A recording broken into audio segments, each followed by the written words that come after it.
Everyone, welcome back to my channel time capture. সবাই কেমন আছো? আশা করি সবাই খুব ভালো আছো। আর আজকের ব্লগটা শুরু করছি পাক্কা 12টা বাজতে যায়, কারণ আজকে একটা স্পেশাল ডে আছে। সেটা হলো আজকে সূর্যর জন্মদিন। তো জন্মদিনটা খুব ছোট্ট করে সেলিব্রেট করছি, কারণ কিছু কারণের জন্য আমাদের এখন করা বারণ আছে। তো সেই কারণে একটা ছোট্ট করে সেলিব্রেশন হবে রাত 12টার সময়। আর তারপরে তো তোমাদের সারাদিনের ব্লগটা দেখানোই হবে। তো চলো আগে কেকটা তোমাদের দেখিয়ে দিই যে কেকটা কিরকম হয়েছে। কেকটা কেমন হয়েছে অবশ্যই কমেন্টে জানাবে। আর সবার আগে বলে দিই, যারা আমাদের চ্যানেলে নতুন আছো তারা কিন্তু চ্যানেলটাকে প্লিজ সাবস্ক্রাইব করবে এবং অনেক লাইক শেয়ার করে দেবে। তো চলো আজকের ব্লগটা শুরু করা যাক। তো এই হলো আমাদের কেকটা। কেকটা কেমন লাগছে অবশ্যই কমেন্টে জানাবে। চকলেট ফ্লেভারের কেক কারা কারা ভালোবাসো সেটাও কমেন্টে লিখবে কিন্তু। আর এই যে সূর্য বসে আছে। সবার আগে প্রথমে জানাই কি হ্যাপি বার্থডে মাই সেলফ। আমি নিজের বার্থডে নিজেই উইশ করছি। তো আজকে দিনটা একটু স্পেশাল, তো অনেক কিছু কারণের জন্য ভালোভাবে করা হচ্ছে না, তো ছোট করে সেলিব্রেট করছি। আমাদের সঙ্গে আছে আমি, প্রিয়া আর আমার বাবা আছে। বাবা অনেকক্ষণ ধরে উৎসুক কেক কাটার জন্য, মানে আমি কেক কাটবো ওই জন্য বাবা ওখানে দাঁড়িয়ে আছে। বাবা ওখানে রেডি সেডি হয়ে দাঁড়িয়ে আছে এবং কেক কাটাতে যাতে কোনো রকম প্রবলেম যদি না হয় তার জন্য বাবা এসি চালিয়ে দিয়েছে। ঘরটা পুরোটাই ঠান্ডা, ঠান্ডার মধ্যে কাটবো। তো চলো বাবার সাথে কথা বলি। তো এই যে বাবা দাঁড়িয়ে কাটবে তো কেক।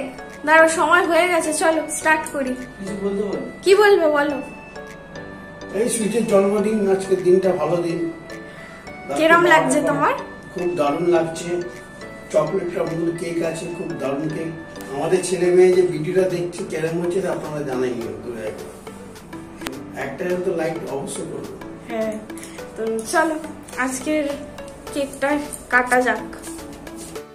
তো ঘড়িতে বেজে গেছে 12:02। তো আমরা একটু বাবাকে ভিডিও কল করছিলাম বলে সেই জন্য কেক সেলিব্রেটটা যেটা ছিল সেটা একটুখানি, তো আমরা যে ভিডিও কল করছিলাম সেই কারণে দুটোই মোবাইল, একটা মোবাইলে শর্টস করেছি আর একটা মোবাইলে ব্লগ করছি, সেই জন্য তোমাদের দেখানো হয়নি। যাই হোক, কোনো ব্যাপার না, তোমাদের জন্য আমি আরেকবার কেক কাটছি। হ্যাঁ, তো বসো বাবা, বসে যাও। যে নাইফটা যেটা ছিল সেটা আপাতত হয়ে গেছে, ঠিক আছে। আমার বাবা পাশে বসে আছে, ভেবে যে উনি ফিল্ডিং কাটছে আপাতত না।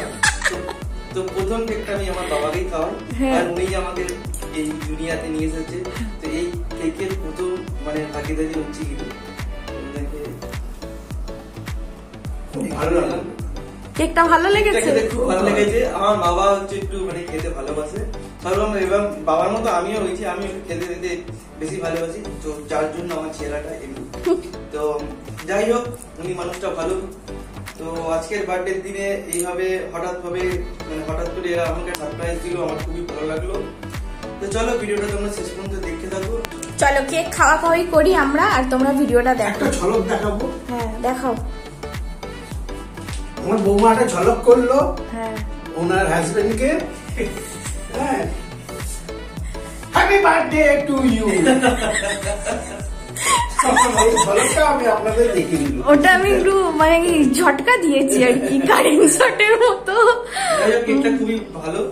তো আমার কেকের মানে আমার বার্থডে কেক আমি নিজেই খাচ্ছি। আমি তোমাকে খাইয়ে দিচ্ছি।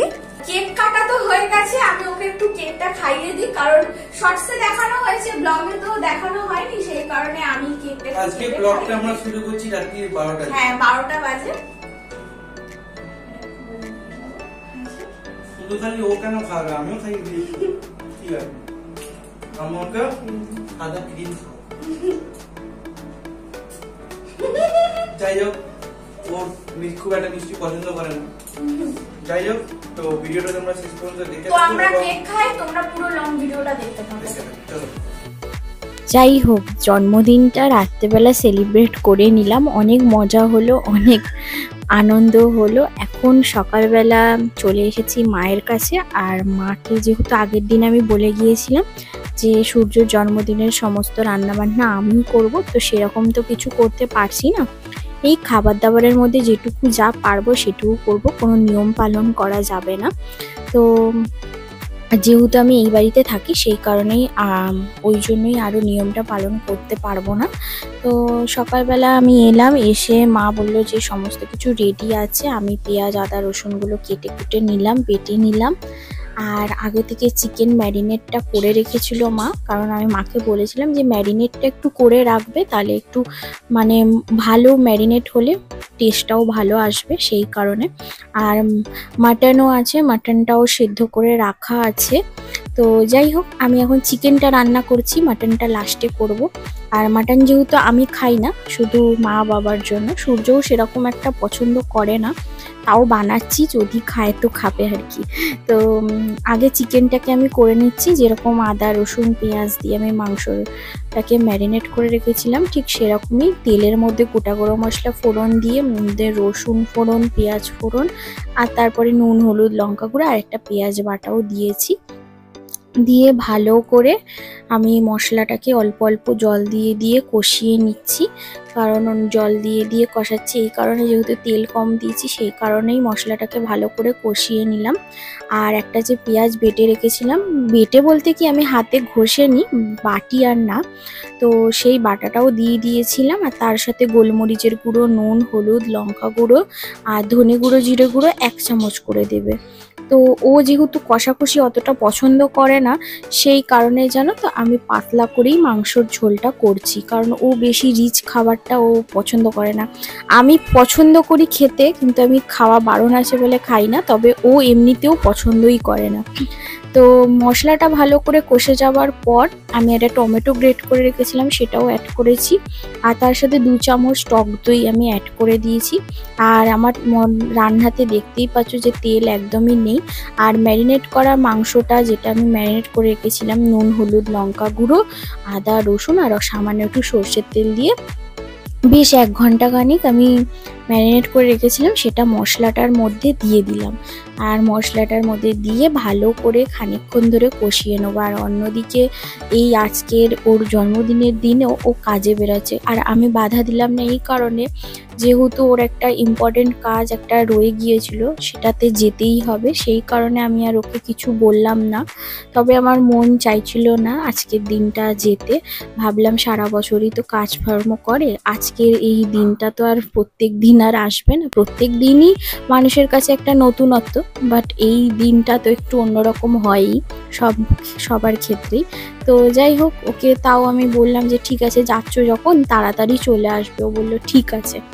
তো অন্যদিকে ও কাজে বেরিয়ে যাওয়ায় আমি রান্না বান্নাগুলো সেরে নিচ্ছি। মাংসটা ভালো করে কষে গেছে, মশলার মধ্যে একদম ভালো করে মাখিয়ে মাখিয়ে কষিয়ে নিয়েছি। আর চিকেনটা একদম কষে অল্প হয়ে গেছে। এবারে ভেজে রাখা আলুগুলো আমি মাংসটার মধ্যে দিয়ে দেবো। মাংসতে আলু ছাড়া কি আর ভালো লাগে বাঙালিদের বলো তো? আমার তো মাংসর মধ্যে মাংসর থেকে আলু ঝোল বেশি ভালো লাগে খেতে। মাংস অত না খেতেও ভালোবাসলে, বাট মাংসর আলু ঝোল খেতে আমার খুব ভালো লাগে। যাই হোক, অনেকেই আছো। তো মাংসটাকে আমি ভালো করে আলুর সাথে খানিকক্ষণ ধরে কষিয়ে নেবো। মাংসের আলুর মধ্যেও তো মাংসর টেস্টটা যাওয়া দরকার, নাহলে বুঝবো কি করে যে আলুটা কতটা টেস্টি হয়েছে, তাই না? যাই হোক, আমি অন্যদিকে মাংসটা কষিয়ে একটা গামলার মধ্যে তুলে রেখেছি। আর এক কড়ার মধ্যে একটু ওই সেম কড়াতে আমি একটু গরম জল বসিয়ে দিয়েছি, আর ধনেপাতা কুচি করে রেখেছি। এটা মুরগির মাংসের মধ্যে দেবো আর কি, ঝোলের মধ্যে। আর এদিকে মাটনের সমস্ত অ্যারেঞ্জমেন্ট করা রয়েছে, এই আলুও ভাজা আছে, মাটন সেদ্ধ করে রাখা আছে, আদা রসুন পেঁয়াজ সমস্তটাই আছে। এরপরে আমি মাটনটা করব, অল্প করে করব, কারণ আমাদের ঘরে খাবার মতো কেউ নেই। সব থেকে বেশি যারা দুজন খেতে ভালোবাসতো, একজন খায় না, আর একজন তাও খায়। আর আমি জানো তো যেটা খেতে ভালোবাসি না, সেটা হয়তো আমার মা বাবা বলে না তুই যেটা খাবি না সেটা কারোর জন্য করার দরকার নেই। আমি খাবো না তো কি হয়েছে, তোমরা খাও, তোমরা খেলেই আমার ভালো লাগে। তো ওরা বারণ করে, তাও আমি ওদের জন্য রান্নাবান্না করেই দিই।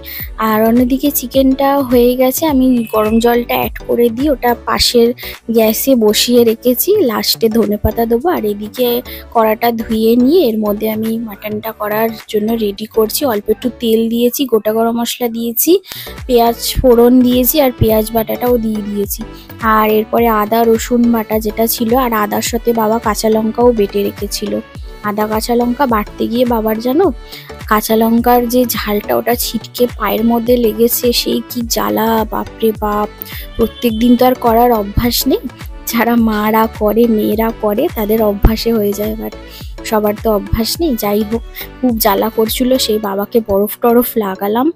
তারপরে মশলাটা কষে গেছে, এর মধ্যে ধনে গুঁড়ো, জিরে গুঁড়ো, নুন, হলুদ, লঙ্কা গুঁড়ো সমস্তটা দিয়ে দিচ্ছি। আর দিয়ে একটু গোলমরিচের গুঁড়োও দিয়েছি, কারণ একটু ঝাল ঝাল হলে বেশ ভালো লাগবে মাটনটা খেতে। একটা টমেটো গ্রেট করে রেখেছিলাম, সেই টমেটোটাও অ্যাড করে দিলাম। আর মাটন আমি রান্না করি না খুব একটা, বাট রান্না করতে আমার ভালো লাগে। বাবা মা খেতে চায় না বলে, যেহেতু আমি খাই না বলে খেতে চায় না, বাট আমি বলি যে না, আমি করে দেবো, তোমরা খাও। তো ওরা জোর জবরদস্তি করছিল আমাকে না করার জন্য, কিন্তু আমি জোর করে করলাম। তো ভালো করে মশলাটাকে কষিয়ে নিয়েছি। আর অন্যদিকে আমার চিকেনের ঝোলটাও ফুটে এসছে। আর এই চিকেনের ঝোলটা জানো তো খেতে দুর্দান্ত লাগে। মানে আমার কষা মাংস খেতে ভালোবাসি না, তোমাদের তো বললামই। আর সূর্যও কষাকষি একদম পছন্দ করে না। তো আমরা আমাদের দুজনের মতোই একটু ঝোল করেছি। আর মা দুপুরবেলা অল্প একটু খাবে, আর বাবা তো মাটনই খেয়ে নেবে। তো মশলাটা ভালো করে কষে গেছে। এবার সেদ্ধ করে রাখা যে মাটনটা আছে সেটা আমি একে একে দেবো। তবে তার আগে টক দইটা দিতে আমি ভুলে গিয়েছিলাম। টক দইটা অ্যাড করে দিলাম। এটা 2 চামচের মতো টক দই আছে। তো টক দইটা অ্যাড করে একটু জল দিয়ে ভালো করে কিছুক্ষণ কষিয়ে নেব। বাঙালিরা মশলার বাটিতে যদি জল না দিয়ে রান্না করে তাহলে কি আর বাঙালি হলো বলো? মশলার যে বাটিতে রান্না করবে সেই বাটি থেকে জল দিয়ে তো মশলায় দেবেই, এটা অভ্যাস আছে। তারপরে মশলাটা ভালো করে কষে কষে কালো করে দিয়েছি। আর এরপরে আমি মাটনগুলো একে একে দেবো। মাটনটা সেদ্ধ করে রাখা আছে গোটা গরম মশলা দিয়ে, আর অল্প একটু আদা রসুন দিয়ে ভালো করে সেদ্ধ করে নিয়েছি প্রেসার কুকারে। একদম নরম আছে, আর অল্প একটু মাটন করছি, সেই জন্য অল্পই মশলা দিয়ে করছি।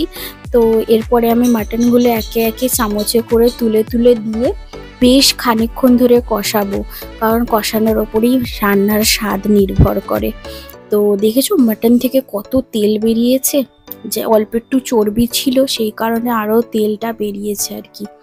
তো এই জল যে স্টুটা আছে, মাটন স্টুটা, সেটা দিয়ে আমি মাটনটা করব, কারণ এর মধ্যে মাটনের স্বাদটা রয়েই গেছে। আর এদিকে মাটনগুলো একে একে দিয়ে আমি বেশ খানিকক্ষণ ধরে কষিয়ে নেবো। আর সূর্যকে 2বার ফোন করলাম, ও বললো কাজে পৌঁছে গেছে, চলে আসবে বললো বিকেলের মধ্যে। তো দেখা যাক ও কখন আসে, আমি রান্না বান্না করে রেডি করে বসে থাকবো আর কি।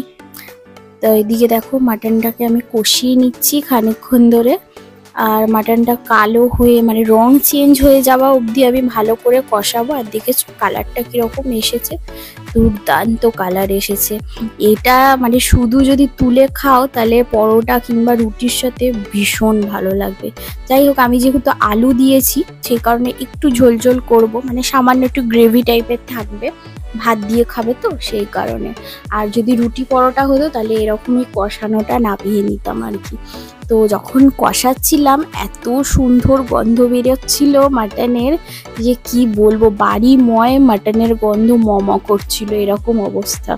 তো অল্প একটু জল দিয়ে দিলাম, যে মাটনের স্টোভটা ছিল সেটাই আমি অ্যাড করে দিয়েছি। আর এটা ফুটে গেলে অল্প একটু জলটা কমিয়েও নেবো, কারণ মাটনটা আলুটা যেহেতু সেদ্ধ না, কাঁচা আলুই ভেজেছিলাম, তো আলুটা সেদ্ধ হওয়া অবধি আমি এটাকে একটুখানি জলটা শুকিয়ে নেবো। আর অন্যদিকে বাইরে গেলাম, দেখলাম বাইরের ওয়েদারটা একটু চেঞ্জ হয়েছে, একটু হালকা মেঘলা মেঘলা করেছে, ঠান্ডা ঠান্ডা হাওয়াও দিচ্ছে দেখলাম। আর সূর্যের জন্মদিনে জানো তো প্রত্যেক বছর বৃষ্টি হয়, মানে ও বর্ষাকালে এই আষাঢ় শ্রাবণ মাসেই জন্ম নিয়ে যায়। আর আমার জন্মটা হচ্ছে জ্যৈষ্ঠ মাসে, মানে একদম গরম, আর ও হয়েছে বর্ষাকালে আর কি। তো দেখা যাক আজকে বৃষ্টি হয় কি হবে না, মনে তো হচ্ছে হবে, আবার মন বলছে যদি না হয় তাহলে। যাই হোক, মেঘলা ওয়েদার তো হয়েছে, একটু ঠান্ডা ঠান্ডা হয়েছে আশেপাশেটা। আর দুপুরবেলা মোটামুটি খাওয়া দাওয়া করার পর ওয়েট করছিলাম সূর্যর জন্য, ও তো এলো না দুপুরবেলা। আমি ফোন করলাম, ও বললো আমার বিকেল হবে আসতে। এই হয় জানো তো, কাজে একবার চলে গেলে কোনো না কোনো কারণে মানে আটকা পড়ে যাবেই। আর বিশেষ করে কি বলতো, যখন কোথাও যাবার থাকবে কিংবা ঘরে কোনো অনুষ্ঠান থাকবে, দেখবে বাড়ির ভালো মানে বাবা কি দাদারা কি হাজবেন্ডরা কোনো না কোনো কাজে বেরোলে ওরা আটকে যায়, এরকম হয়। আর আমি এখন বিকেলবেলা বসে একটু সূর্যর কেকটা খাচ্ছি। আগের দিন যে রাত্রিবেলা যে কেটেছিলাম ওটা মা খাইনি, মাকে বললাম যে চলো তুমি আমি একটু একটু করে খাই। আর ব্যালকনিতে বসে বসে খাচ্ছিলাম, এত সুন্দর হাওয়া দিচ্ছিল, একদম ওয়েদারটা চেঞ্জ হয়ে গেছে যাকে বলে। আর এখন বিকেল হয়ে গেছে, আমার মনটাও আস্তে আস্তে খারাপ হতে চলছে যে সূর্য আসবে কি আসবে না। তারপরে তো আমি সারা বিকেল থেকে নিয়ে সারা সন্ধে অবধি ওয়েট করলাম, ফোন করলাম। ও এমন একটা কাজে আটকে পড়েছিল যেখান থেকে ও আসতেও পারছিল না। আর এদিকে রাত 11:30 মতো বেজে গেছে। লাস্টে আমার মনটা এতটা আপসেট হয়ে গেছে যে আমি সমস্ত কিছু প্যাকিং করে নিয়েছি, খাবার দাবার, আর চলে যাব। তো বন্ধুরা, সকাল থেকে অনেকক্ষণ অপেক্ষা করেছি। সূর্য সেই সকালবেলা কাজে বেরিয়েছে, এখনো ফেরেনি। এখন 11:15 মতো বাজে। আর অপেক্ষা করে লাভ নেই। আমারও পুরো আনন্দটা মাটি হয়ে গেল, একদম মন ভেঙে গেছে, আর ভালো লাগছে না। তো আজকে রান্না বান্না করেছি, সবকিছু আয়োজন করেছিলাম, কিন্তু ও কোনো একটা কাজের মধ্যে আটকে পড়েছে, সেই কারণে আজকের পুরো ব্লগটা ফিনিশ করা হলো না। যাই হোক, এখন 12টা বাজে, ও এখনো অবধি আসেনি। আর অপেক্ষা করেও লাভ নেই। ওর খাবার দাবারটা নিয়ে নিয়েছি, গুছিয়ে নিয়েছি, নিয়ে বাড়ি চলে যাব ওই বাড়িতে। তো যাই হোক, এই ব্লগটা আমি এখানে শেষ করছি। দেখা হবে আবার তোমাদের সঙ্গে একটা নতুন ব্লগে। আর সবাই ভালো থেকো, সুস্থ থেকো, আর সকলকে ভালো রেখো। আর ভিডিওটা ভালো লাগলে অবশ্যই সাবস্ক্রাইব করো। সবাইকে টাটা, গুড নাইট।